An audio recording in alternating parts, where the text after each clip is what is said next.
Ed ecco i nostri arcieri pronti per una giornata di caccia. Buongiorno Ivan, buongiorno Paolo. Come funziona la giornata di caccia di un arciere? Funziona naturalmente, sveglia molto presto la mattina per poter essere sul posto molto prima dell'alba, una buona colazione e un ritrovo con gli amici. Anche per scaldarsi, visto anche per la temperatura. un buon caffè non fa mai male. E poi ognuno si reca alla sua postazione di caccia, alla sua zona di caccia. È una caccia molto silenziosa, di attesa. Sì, con l'arco è una caccia molto silenziosa e di attesa. In questo caso appunto siamo su un tree-stand montato su un albero con tipo caccia d'appostamento, quindi e bisogna essere immobili e silenziosi il più possibile perché l'animale deve venire a una distanza molto ravvicinata. Di circa? Circa una ventina di metri, massimo 30, oltre di solito non si effettua il tiro. Allora noi andiamo a seguire i nostri amici, ci mettiamo in silenzio in attesa, poi vedremo con loro com'è andata la giornata.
Allora Paolo, una giornata di caccia che potremmo definire bella e brutta.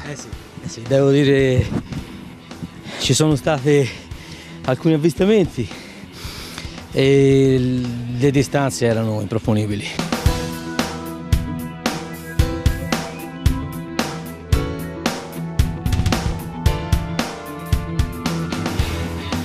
Ed ecco di ritorno anche Ivan.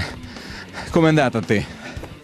Ho visto qualche animale, un bel fusone, si è un po' avvicinato, però è sempre rimasto intorno a una quarantina di metri e ho preferito non tirare, un po' abbondante 40 metri. Poi abbiamo da chiederti alcune curiosità. Intanto ci spieghi un po' come è fatto questo strano arco che noi immaginavamo fosse un po' come quello di Robin Hood o quello degli indiani, insomma. Questo è un arco cosiddetto tecnologico, chiamiamolo così, è un compound, è un po' l'evoluzione dell'arco di legno classico, ricurvo o lombo. Ha delle, carrucole che si chiamano cam. Che sono la vera particolarità poi. Sì, esatto, che aiutano appunto a diminuire lo sforzo nel momento di massima trazione. Questo consente a questo tipo di archi di rimanere in trazione anche per un po' di secondi, forse anche un minuto e più, e poter attendere che l'animale sia in posizione ottimale, per poter tirare, per essere sicuri di prendere la zona vitale e per poterlo quindi anche mirare. Infatti questi archi sono dotati anche di un mirino con dei pin che in fase di settaggio vengano tarati alle varie distanze. Un'altra curiosità, noi Paolo ti abbiamo visto indossare una strana mascherina, di che cosa si trattava? La funzione di quella maschera, come hai detto giustamente te, è sostanzialmente di coprire la toppa del viso bianca. Il bianco di un volto è comunque un segnale d'allarme. Io la uso anche molto per gli insetti. Ma come arriva la passione per questo tipo di attività? Abbastanza particolare, insomma. Ma sì, è abbastanza particolare. Innanzitutto bisogna avere passione anche proprio per l'arco, per l'arma diciamo in se stessa. Quasi tutti quelli che si avvicinano a questa disciplina sono tiratori con l'arco, prima cosa, e anche sportivi e anche cacciatori. La carabina, le distanze a cui si tira gli animali oggigiorno sono anche 200 metri, forse più, è un qualcosa di un pochino più freddo. Rispetto a avere una distanza di ingaggio con l'arco è sempre intorno a 20-30 metri, dove sei proprio nell'area di allerta dell'animale e quasi ti metti al suo pari, ecco. E quindi una caccia davvero molto affascinante. E adesso è arrivato il momento di dare voce ai rappresentanti delle associazioni venatorie. E in questo spazio oggi abbiamo l'onore di ospitare Gianluca Dall'Olio, che è il presidente nazionale di Federcaccia, a quale inizialmente chiediamo di fare un po' un quadro sullo stato dell'arte della caccia nel nostro paese. Noi non viviamo un buon momento, insomma, non lo viviamo da un po' di tempo a questa parte, insomma, si sono rotti un pochettino i cordoni di tenuta e quindi le polemiche sono aumentate in maniera importante. Qualche scompenso è stato prodotto dalla mancata modifica del 157, un altro scompenso è stato portato anche dalla modifica della comunitaria che ha recepito con grande ritardo la direttiva Uccelli, quindi è recepita in maniera alquanto discutibile, per noi in maniera totalmente discutibile. E questo ha prodotto una serie di guai che viviamo e che abbiamo vissuto anche quest'anno dal punto di vista dei ricorsi al TAR e della, come posso dire, della incertezza assoluta del diritto ad esercitare in maniera serena e pacifica l'attività venatoria, insomma. Ecco, diciamo che in tutto questo anche la comunicazione all'esterno ha un suo peso, tanto è vero che normalmente l'opinione pubblica non è schierata a favore della caccia. In tutto questo voi avete creato il 2012 come anno del cacciatore, della caccia responsabile. Tutto il mondo venatorio italiano, compresi noi Federazione Italiana della Caccia, abbiamo una grande, credo, capacità di comunicare al nostro interno, quindi siamo molto autoreferenti e abbiamo una totale, noi Federcaccia, ognuno poi pensi per sé, anche in termini di autocritica, importante difficoltà di comunicare all'esterno e questo è un guaio per noi.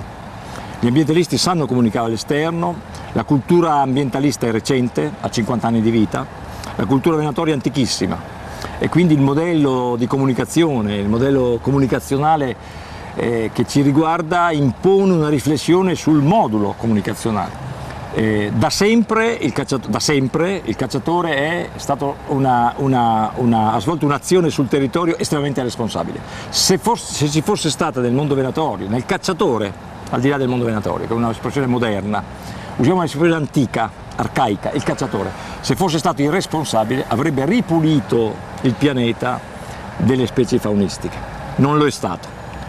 Ha avuto eccessi, ci sono stati eccessi consumistici, ci sono stati momenti di irregolarità e di illegittimità che rasentavano anche la condanna esecrabile del comportamento in termini di massiccio prelievo di specie disponibili. Noi abbiamo pensato di annunciare, di svolgere l'attività di messaggio in comunicazione al nostro interno con il principio della responsabilità. La responsabilità e la sostenibilità della caccia, che passa per la responsabilità non soltanto collettiva ma anche individuale, espressa in termini di comportamento del cacciatore, è una cosa che vogliamo ricordare e lo vorremmo ricordare a tutti i nostri cacciatori. Se molti cacciatori italiani dicessero al Corriere della Sera, al di là di quello che questi dicono di noi, sempre tendenzioso, sempre problematicamente contro di noi, che cosa hanno fatto l'ultima volta che sono andati a caccia, con la verità qualche ripensamento in termini di coscienza dell'attività responsabile forse ce l'avrebbero, insomma, ecco. Ma mi rivolgo comunque a tutti coloro che possono avere su se stessi questo peso della coscienza. Io credo che invece un comportamento corretto possa essere speso anche in termini di comunicazione in maniera leggibile da tutta la società civile. E allora, auspicando che questo comportamento sia la caratteristica principale di tutti i cacciatori, torniamo a vedere cosa stanno facendo i nostri cacciatori con l'arco.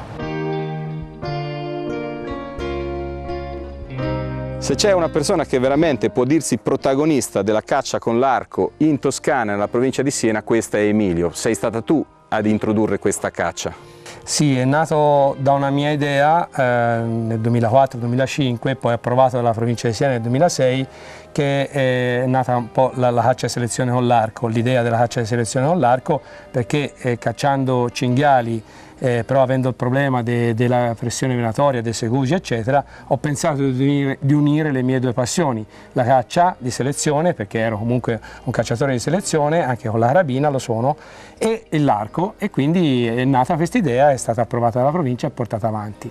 Ecco, qual è la situazione attuale della caccia con l'arco, sia di selezione che non di selezione, qui in Toscana e in particolare nella provincia dove abiti? Dopo i primi anni che abbiamo stentato un po' a farci riconoscere questa attività, dopo è stato un susseguirsi di successi e per questo è stato ampliato anche il numero dei praticanti, poi specialmente da che l'associazione ambientalista Urca, che si occupa di gestione faunistica in senso lato e comunque anche della caccia e selezione, ha fondato il suo gruppo di arcieri all'interno ed ha portato un po' in tutta Italia questa disciplina. Una disciplina che si sta ampliando, anche se bisogna dire che occorre fare un po' di spiegazioni anche per il mondo venatorio di quest'arma, che era presa con un po' di pregiudizio inizialmente. Aveva avuto anche dei grossi pregiudizi, soprattutto dai cacciatori, perché era stata usata male in contesti non ottimali. Veniva usato per la braccata a cinghiale e di conseguenza veniva ferito molti cinghiali perché veniva tirato un animale in corsa. Poi soprattutto avendoci le mute dei cani dietro, l'animale se veniva ferito era pericoloso e rischiavano poi i cani di essere feriti. Praticandola all'aspetto o anche alla cerca, ma quindi che si tira un animale fermo o in leggero movimento, quindi a passo, e soprattutto senza cani, quindi senza l'adrenalina addosso, e il risultato è ovviamente totalmente diverso e se colpito nel punto giusto è letale come qualsiasi arma da fuoco. La provincia di Siena è la prima provincia ad aver attivato la caccia di selezione con l'arco.